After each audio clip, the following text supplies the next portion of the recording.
exciting night on cryptocurrency, which Bitcoin has had a bloodbath. And we're in the middle of something that is, if you are an investor like I am, a little nerve-wracking, to say the least.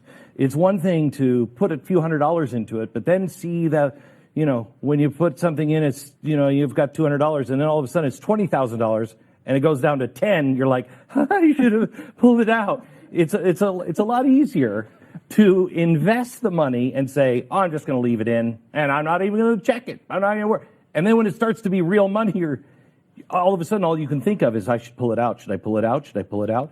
Tonight we're going to address that. It's the crypto universe, calling Bitcoin, quote unquote, the greatest scam in history, adding that it's a pump and dump scheme like anything the world has ever seen. You might remember he appeared on our show to discuss that. Now he's back with an even bolder call, saying Bitcoin is headed straight to zero. Let's bring in Bill Harris, the former PayPal CEO. Bill, welcome. Good to see you in person. This time, in terms of your call, before you were skeptical, you said it was a scam. Now you're saying it is going to go to zero. Well, first, I don't make calls. I'm not in that business. And, sure. I don't think I said it's going to zero. I said it's a whole lot. It's going to go eventually a whole lot closer to zero than a lot, because there's just no value there. I mean, you can sum it up this way. The cult of Bitcoin make many claims that it's instant, free, scalable, efficient, secure, globally accepted, and useful. It is none of those things. And this is coming from a former payments company's CEO. The things that people who love Bitcoin or XRP or something like that is, look at how difficult it is to get money from one country across the border to another. It's slow, it's expensive, it's all those things. Agreed. You don't need Bitcoin, you don't need XRP, you don't need any of that to solve that problem. What you need is faster networks. Well, and in fact, there's some regulatory issue with that, but people are still using it for that case. Hardly ever. I mean, this whole notion of broadly accepted, globally accepted, all of that, I dare you to find places where you can actually use it. There's about 200,000 places you can use it worldwide. Okay. And then there's also plenty of people that are using it internationally. I mean, Seagate Technology uses it to move money from their international subsidiaries to the And US. what percentage of the total global flows is it? Well, it's the investment opportunity, right? If it's a huge portion of the investment, if it's a huge portion of global flows, it's less interesting to me. And when so, it's old and boring, it's less interesting. And so why in the world should people use it? What's the advantage? The advantage, well, in the U.S., we don't really have a broken financial system. But if you're in a country that does have a broken financial system, that's certainly the advantage. There are it could be the Internet of Money if you're going across border. That's one way to use it. I mean, there's multiple I'll use actually cases. point out that other major, the largest industries out there, the largest countries out there, China, now India, they have much better real-time payment systems than we do in the U.S. So does the EU, so does the UK. I mean, it's not like we've got something function and the rest of the world doesn't. No, actually, they're ahead of us. But have a huge markets like Africa. That doesn't mean that Bitcoin doesn't have a use case and goes to zero. I mean, nobody uses gold anymore, and it's worth $1,200 an ounce as well. So, I mean, and there's more to this than just this payment system globally, right? I mean, this is a way that you can have digital goods go from one place to the other. I mean, when they started at Amazon, nobody thought that you'd be streaming movies to a handheld computer. It was an online bookstore. We've got digital currencies, and we've got digital currencies that are more stable, more widely accepted, and have intrinsic value. We've already got them. It's called the dollar, the yen, you name it. There's really... It's, as you say, not scalable. I mean, 7 transactions per second. Well, I didn't say it wasn't scalable. You said 7 transactions per second, which But I didn't say it wasn't scalable. Well, they're working on scaling solutions. Fine, they're working on that. Well, that's 7 the transactions per second. Transaction per second. Visa does 50,000. Alipay does 250,000 per there's second. coins out there now that'll do 10,000 and 20,000. I mean, this is the investment opportunity. I'm surprised, coming from Silicon Valley, that you're not seeing the investment opportunity. Yes, I believe there's a heck of a lot of investment opportunity within financial technology. I've been doing financial technology for 25 years. Right. But what we do is we build things that are useful, that are better than the alternatives. And I see absolutely no reason why Bitcoin is useful. I mean, listen, its volatility alone makes it useless as a payment mechanism and ridiculous as a store of value. But again, I'll go back to that's the investment opportunity. If you look at you look at oil, okay? Yeah. Oil's speculation to use case is about 96 to 1. Bitcoin's speculation to use case is 2.5 to 1. So as that speculation increases, the volatility will decrease just like every commodity, just like every currency out there. And again, it goes back to as an investor, it's going to be less interesting when it's less volatile. I'm going to blow my figurative whistle at this point because it's been a great debate, but I want to bring some of the trade I just have questions. one question. When you think about Bitcoin, it is a use case for blockchain technology. Amazon.com, from its highs in 1999 to its lows in 2002, lost 95% of its equity value. Investors were voting that there was no useful intent for this business model that at that point sold DVDs and books and that sort of thing. Now, obviously, and this is kind of making BK's point in a way, that's changed. It's one of the most valuable companies in the world. So it was just a use case for the internet. The token that was trading on the NASDAQ went to zero, right? But that obviously changed over the last 20 years. I mean, can you see that scenario? listen, a lot of things have increased dramatically in value. That doesn't mean that everything is going to increase dramatically in value.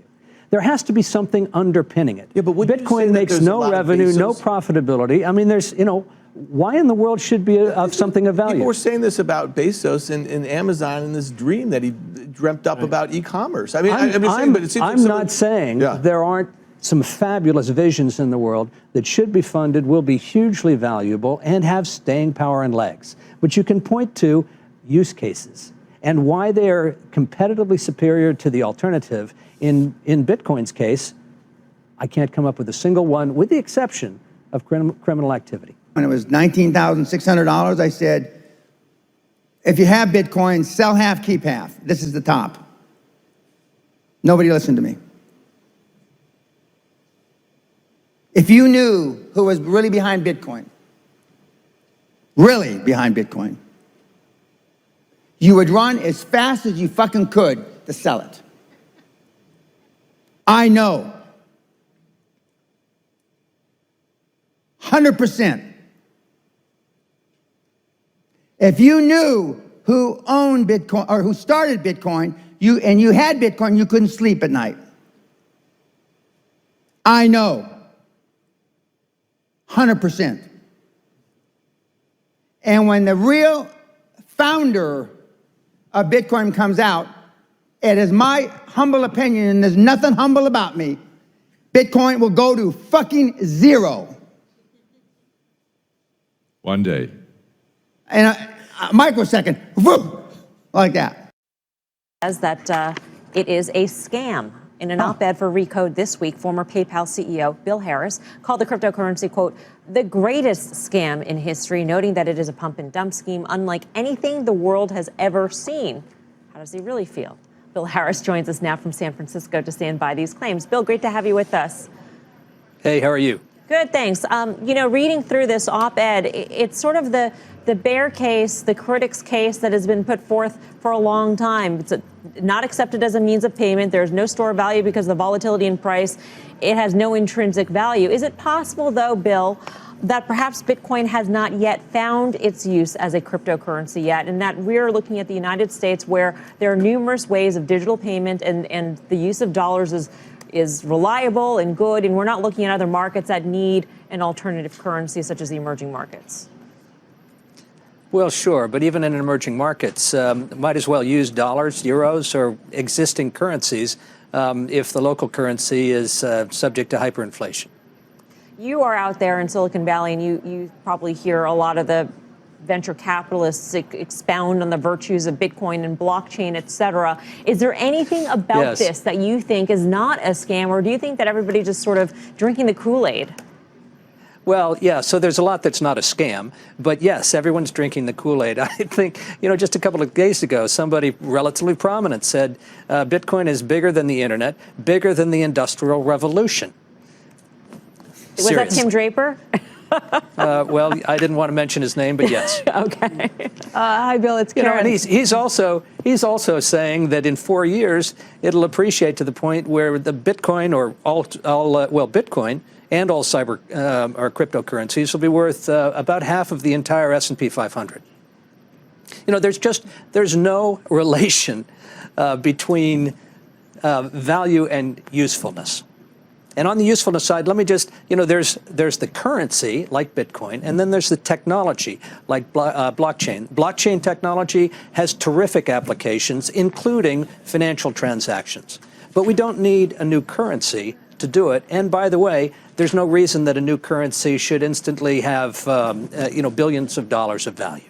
Hey, Bill, it's Karen. Let me ask something. I read your piece. I agree with almost everything you said on the ICO market, but Bitcoin itself, a lot of the arguments you made, one can make them for gold. And yet gold exists as a part of people's portfolio. You can't really transact very well in it. You can transact much easier in Bitcoin. And it's only a store of value. It's not as volatile, but it's been around a lot longer. And then, these are properties that Bitcoin has as well, and people think of it as an asset class, which Bitcoin is sort of emerging as. So how do you differentiate between gold and Bitcoin? Well, I think similarly, gold is, yes, an asset, but not something that generates revenue or profits. It's just something that sits there. And it's got a long history of being something that people will look to for stability. And in fact, it has reasonable stability in price, at least vis-a-vis something like Bitcoin. Bitcoin is, where does the value come from? Well, if it's not an effective means of payment, if it's not a great store of value, and I don't think it is either one of those things, because at very least the volatility, well, then what makes it valuable? People say scarcity. There's no more than 21 million Bitcoin that will ever be minted. Fine. My autograph is scarce. I can promise that I will never autograph a piece of paper more than 21 million times, but it doesn't make it valuable. Well, the network effect could make it valuable, right? And if you think about, listen, we could sit here and go back and forth on that. I just want to ask you a quick question, Bill. Jack Dorsey, obviously the founder of Square, recently said he thinks the world's going to have a single currency, and he thinks it's going to be Bitcoin. But more importantly, he said the internet's going to have a single currency. Isn't there some truth to the potential for that if you think a digital age that we are kind of immersing in and how important money is in that? Well, sure. I absolutely believe that that money should be digital, is becoming more digital, and will be effectively completely digital. Doesn't mean we need a new currency to record that. I could care less about Bitcoin. I don't know why I said anything about it. The blockchain is a technology, which is a good technology. We actually use it. It will be used for a lot of different things. God bless the blockchain. Cryptocurrencies and digital currencies, I think are also fine. JP Morgan moves $6 trillion around the world every day. We don't do it in cash. It's done digitally. If it can be done digitally with the blockchain, so be it. But it'll still be a dollar cryptocurrency. What I have an issue with is a non-fiat cryptocurrency. Dollar, so crypto, sterling, euro, yen, they're all fine. I don't personally understand the value of something that has no actual value. You all can do whatever you want, and I don't care. Okay? All right. That sounds definitive. Bitcoin hit a new high today. I could care less what Bitcoin trades for, how it trades, why it trades, who trades it. If you're stupid enough to buy it, you'll pay the price for it one day. I've also told people that it can trade at $100,000 before it trades to zero. Tulip bulbs traded for $75,000 once, something like that. The only value of a Bitcoin is what the other guy will pay for it. And I think, honestly, there's a good chance that Bitcoin, a lot of the buyers out there are up there jazzing up every day so that maybe you'll buy it too and take them out. And I quite mean that, by the way. These people are very good at manipulating the press these days and getting news out. And so every day, you have CNBC, nonstop Bitcoin. Who cares about Bitcoin? The world's economy is so big. We move, JP Morgan alone, these companies, $6 trillion. We move all this money. And Bitcoin in total is, all these currencies are $50 billion, maybe $1 billion trades a day. And the other thing I've always made of Bitcoin, governments, and this is not a technological statement, governments are going to crush it one day. Governments like to know where the money is, who has it, and what you're doing with it. And in case you haven't noticed, okay? And governments like to control their currency, like to control their own economy. So China's already put curbs on it. Japan, they say Japan accepted Bitcoin. No, they didn't. What I gathered Japan did was they call it J-coin. It's a yen cryptocurrency. It's not a non-fiat. And there's a big difference. Someone said, people have said legitimately, okay, it's close to gold. Not really. Gold is limited and has been around a long time, and it's close to a fiat currency. Not really. A fiat currency is where the government says this is your legal tender. You have to give it and accept it. And there's a central bank. Now, of course, they can misuse it, the central bank, and inflate it. So there is a use case for Bitcoin. If you live in Venezuela, North Korea, or if you're a criminal, great product. I mean that. It's better than cash or deposits in that country, Cuba, our daughter. What is meant by this, but it costs more to mine it than to actually buy it and own it. Is that what's going on? That's exactly right, and that's you nailed it on the head. Essentially, that's exactly the crux of the argument, and that's not sustainable. There is a self-correcting mechanism in the algorithm whereby if the price goes down and miners exit, the cost of mining decreases, so the miners can continue to make profit, and but it's not instantaneous, and there is a lag, and the rate at which the miners exit could be higher than the rate at which there is a decline in the price of a Bitcoin. But your forecast is Bitcoin is worthless in the fairly near future. Is that it? The idea really is, I guess mining is not like in traditional gold mining or anything of that sort. The miners are the ones which effectively provide the computational power to keep a record of who owns what. Okay. So if the cost of mining exceeds at the price at which they can buy, they will stop mining. And if they stop mining, consequently, there will be no computing power provided to effectively maintain a ledger of who owns Bitcoin, and no transaction would be possible. And if there is no transaction happening and there is no record of who owns what, then all you have is a set of numbers.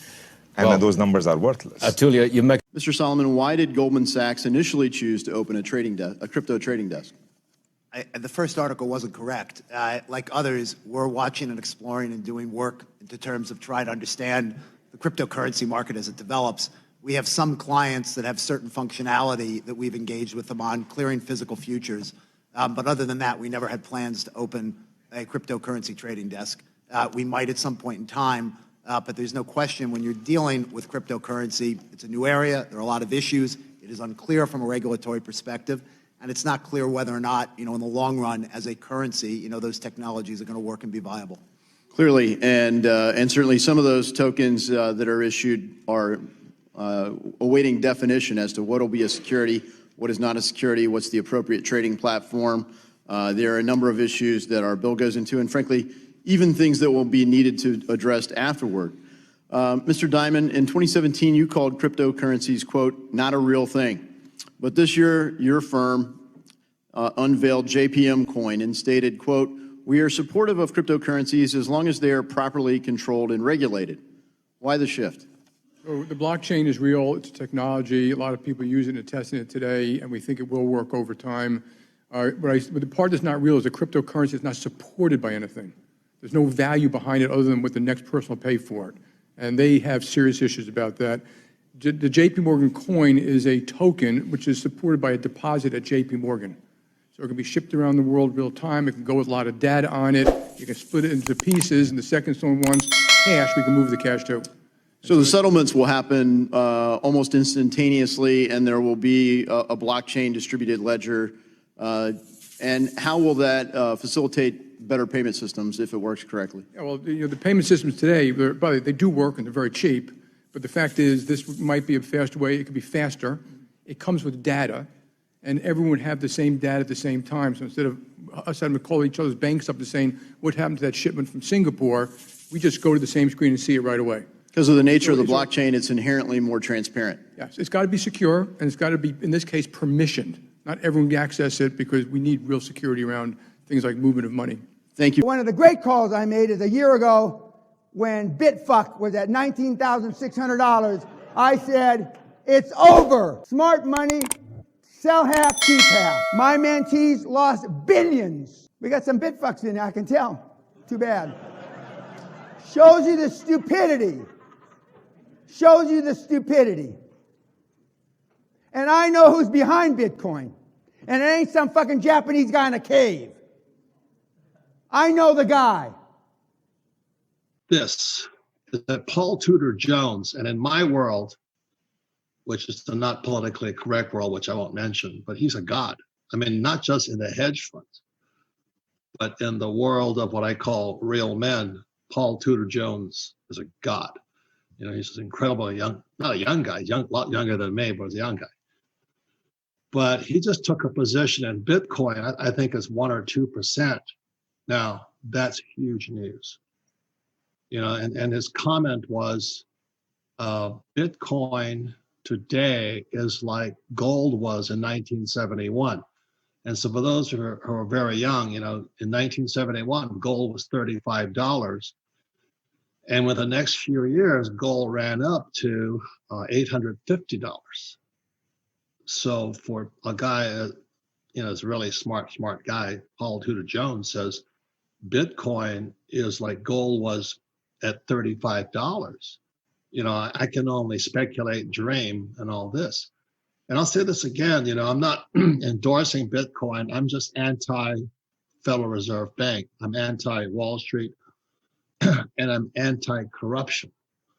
And that's very important. So my tweet, I forgot, just a couple of days ago, or today, whatever it was, Paul Tudor Jones buying or endorsing Bitcoin and taking a position in Bitcoin means the US dollar is dying. Fed is doing its best to quote, print money, find a way to make some excuse to create money, to get fake money into the system. Once again, the dollar is dead, it's dying. So when I look at everything out there, you have gold, you have Bitcoin, you have Paul Tudor Jones, you have guys like Ray Dalio of Bridgewater, another stud in the hedge fund world. And he's recommending people buy some gold. Central banks are buying gold. And Bitcoin's on fire right now because, you know, Bitcoin takes a lot of energy, you know, oil, either electricity. So what that means is that the emerging countries with oil, you know, are guys that hate us, like Venezuela has a lot of oil. Iran has a lot of oil. Iraq, Bulgaria have oil. So they're going to start producing Bitcoin cheap because it's the way of beating the corrupt US dollar. So that's why that tweet I put out. Are you calling this the great crypto conspiracy? Okay. And when you explained it to me, Yeah. it's really, people should go to jail, but it's not illegal. No. And this is really horrible. And it's why we all feel so freaked out. But they are feasting on our savings. And it's an enormous robbery, quite honestly. It's a huge transfer of wealth that's happening right now. The last time I saw something like this was back during 1994 to 1995. In the early to mid 90s, individuals were making just enormous amounts of money buying companies like Dell, AOL, Microsoft, Netscape, and some of these smaller internet stocks. And the institutions had completely missed that bull market. And so they were scoffing at these so-called lemmings. And so during 1994 to 1995, we had a bit of a bear market. And so, again, institutions were out saying that, oh, anybody buying internet stocks, you're idiotic. And so you had a lot of people selling their AOL, selling their Microsoft, selling their Dell shares. Guess who was buying? It was the institutions. If you look at a chart of institutional allocation to venture capital internet deals, it doubled between 1994 to 1995, which was exactly when institutions were saying, oh, this is just a market for idiots. Mm-hmm. Nobody should be buying this stuff. Mm-hmm. So they literally stole all this wealth that should have been in the hands of individuals that owned Dell, Microsoft, and AOL. And then from 1995 to 2000, of course, you know, we saw $5 trillion come into the market, and the biggest bull market we've ever seen. So this blueprint of creating fear in order to get cheap prices is nothing new. So and hang on just a second before you go on. Yeah. This one is really important to me because the housing crisis, those banks They bought up all of those houses. They were the ones who caused the problem. Right. Then they were talking everything down and saying, "I'm just taking the junk off the table." Yeah. That's not junk now. It's not junk. But not when it's dropped 40 to 60%, it's not junk. So this happened between 2011, 2012. Blackstone Group buys 50,000 homes. But during this period of time, the regular individual couldn't get a mortgage, right? It was virtually impossible to get a mortgage during this time, exactly when institutions were buying. And then the dot-com crash in 03, if you can go back and look at old CNBC clips during 03, even as the market was starting to come up, oh, don't buy tech stocks. No, they're evil. Don't buy tech stocks. Don't buy tech stocks. But institutions, if you looked at the 10Ks, the Qs, and all of the filings, the quarterly filings, they were all loading up on tech. This is how the rich get richer. Yes. They know, they're connected. A lot of times they're coordinating without the insider trading. This is not illegal to do. No, manipulating the news cycle, if you're smart about it, is they can get away with it. Nobody's ever been arrested for anything like this. So now with crypto, I know personally, I know people that would have gotten in or stayed in if these people weren't saying what they're saying. Right, and so this has really been extremely egregious. So on September 12th, Jamie Dimon says Bitcoin is a fraud. He says he'll fire any one of his traders buying Bitcoin. Bitcoin drops 24%. When Jamie Dimon speaks, people listen. People listen. So that weekend, we found out that the largest buyer of a Bitcoin fund that's in Europe that buys physical Bitcoin, right? The largest buyer was Morgan Stanley and JP Morgan. And that's not illegal. He says it's a fraud. It says he'll fire anyone that buys it. Yes. And at the same time, his company is buying it. His company is buying it. It's just, so unethical. Right. Okay, George Soros. George Soros, in January 24th, price was already down, calls Bitcoin a bubble, says Bitcoin is the worst investment in the world. Don't buy Bitcoin. Don't buy Bitcoin. Basically throws gasoline on the fire at this point. And then what do we find out? So he says bubble here. It drops 44%. Right. And then here in April, 2 months later, guess what we find out? Yeah. His $26 billion family office has approval to buy cryptocurrency. Right. And we only knew about it publicly here. And this is the kind of thing that George Soros is famous for this, talking the sterling down. Yeah. And what did he do? He stole the pensions of all the little people. Yeah, made $1 billion. Yeah. Okay. So then here now, Goldman Sachs, this again, February 7th, most cryptocurrencies will crash to zero. Now I remember when they said this in February, and I had, through my network, I knew that Goldman Sachs was setting up a crypto trading desk. Absolutely knew they were setting up a crypto trading desk.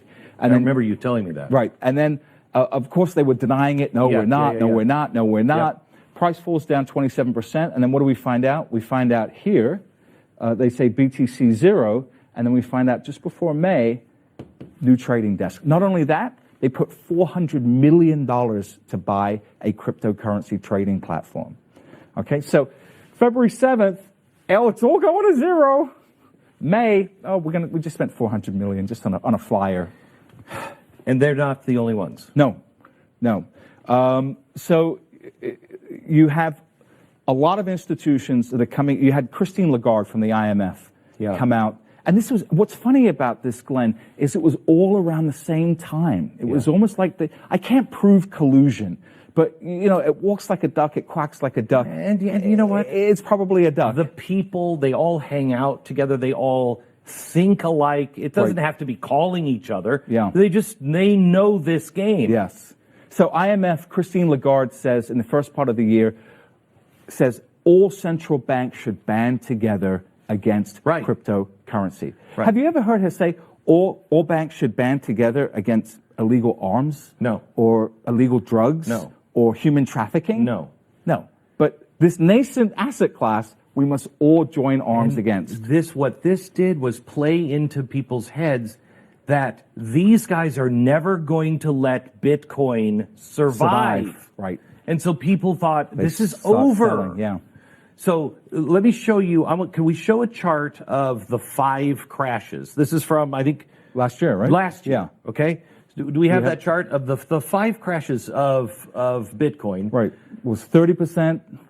Right. I think 4 of them were 30% and Right. 1 was 40%.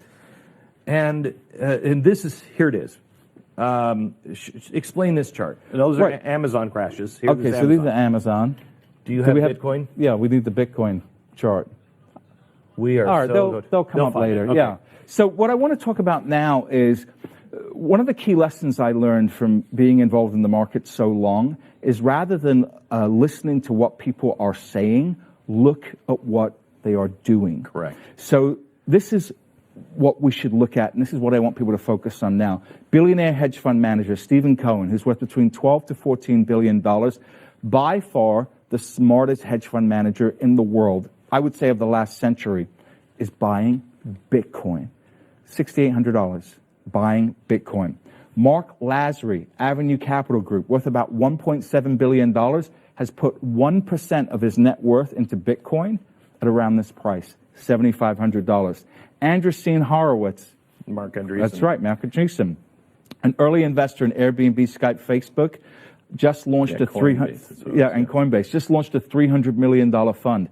Wellington Capital, they have $1 trillion in assets, are starting to get involved in Bitcoin futures. Susquehanna, the 12th largest trading firm by volume, they now have their own Bitcoin custody department, their own trading department, and they're trading Bitcoin and Ethereum.